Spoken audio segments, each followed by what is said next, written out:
नागपूरच्या MIDC परिसरात विवाहित वादातून एक धक्कादायक खुनाचा प्रकार समोर आला आहे। पत्नीच्या अनैतिक संबंधामुळे संशयाच्या भरात पतीनेच आपल्या पत्नीचा जीव घेतल्याची खळबळजनक घटना उघडकीस आली आहे। लोखंडी फावड्याने वार करून पत्नीचा खून केल्यानंतर आरोपी पतीने स्वतःच तिला उपचारासाठी रुग्णालयात नेले, पण डॉक्टरांनी तिला मृत घोषित केले। घटनेनंतर MIDC पोलिसांनी आरोपीला ताब्यात घेतले असून गुन्हा नोंदवून पुढील तपास सुरू आहे। नागपूरच्या MIDC पोलीस ठाण्याच्या हद्दीत पंचशील नगर परिसरात एक हृदयद्रावक घटना घडली आहे। किशोर शंकर प्रधान वय वर्ष 31 हा आपल्या पत्नी रिंकू किशोर प्रधान वय वर्ष 23 हिच्यासोबत राहत होता। काही दिवसांपासून पत्नीचे एका करण नावाच्या व्यक्तीशी अनैतिक संबंध असल्याचे पतीला कळले आणि या कारणावरून पती पत्नींमध्ये सतत वाद होत होता।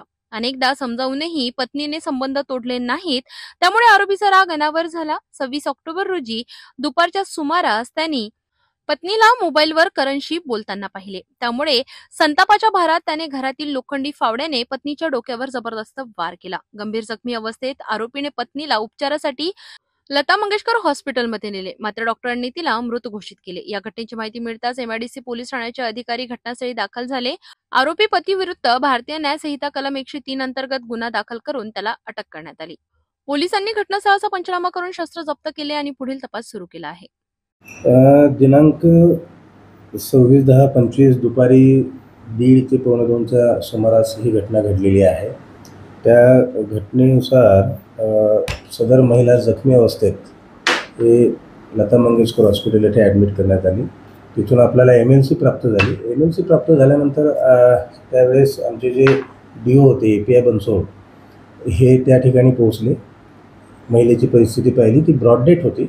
ब्रॉड डेट असल्यामुळे त्यांना थोडासा डाऊट आला।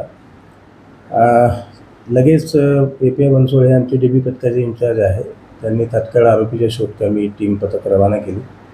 त्याला संध्याकाळ होईपर्यंत आपण अटक केली, ताब्यात घेतलं। त्याला विचारपूस केली असता त्याने सर्व सांगितलं की आम्ही ओडिसा या ठिकाणचे राहणारे आहोत आणि 5 वर्षापासून आम्ही इथे काम करतो आहे। तो त्या गॅरेजमध्ये मेकॅनिकचं काम करतो। त्याची पत्नी ही एक 23-24 वर्षाची होती। ती रील्स बनवायची इंस्टाग्रामवरती आणि तिचे पुढे नवीन एखाद्या मुलासोबत अफेअर आहे असा शक तिच्या पतीला होता।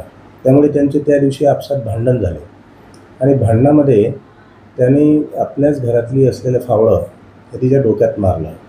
डोक्यात जखम झाल्यामुळे त्याला रक्तबंबाळ झाली आणि तिथून तो पडून गेला। पडून गेल्यानंतर तिचा पती आणि एक शेजारचा असे दोघांनी तिला हॉस्पिटलमध्ये दाखल केलं आणि ती तोपर्यंत मयत झाली होती। त्यामध्ये मृत पत्नीला तिच्याच पतीने फक्त प्रेम संबंध विवाहबाह्य संबंधाच्या शंकेवरून तिच्या डोक्यावर मारहाण करून तिचा मृत घडून आणलेला आहे। त्यानुसार आपण BNS प्रमाणे गुन्हा दाखल करण्यात आलेला आहे। पुढील तपास हा PSI राऊत हे करीत आहे।